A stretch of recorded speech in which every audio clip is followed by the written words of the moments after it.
So in this section, we are going to see copy the file to a different S3 bucket, okay, in the same account, okay.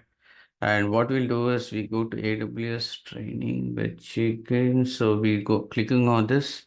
So what I'm doing is I'm trying to copy this manifest.json to a different S3 bucket. Earlier, we tried to copy within the same bucket. Now we try to copy into a different bucket. So click on action and just click on copy and browse, and you can select the bucket. So in this case, I'm going to take bucket A, which has some permission for this. So click on this folder and click on choose.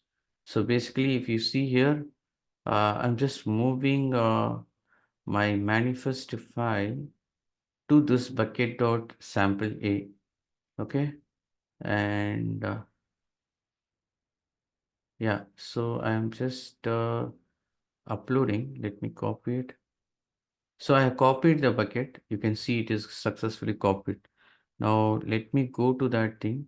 So this manifest file I copied to bucket A. So go here, click on bucket A, search for bucket A. You can see bucket A, and in here you have a folder called bucket A. Here you can see that bucket has been copied just now. Okay, so in this way I can copy to a different S3 bucket in the same account. Okay, thank you guys. We'll see you in the next lecture.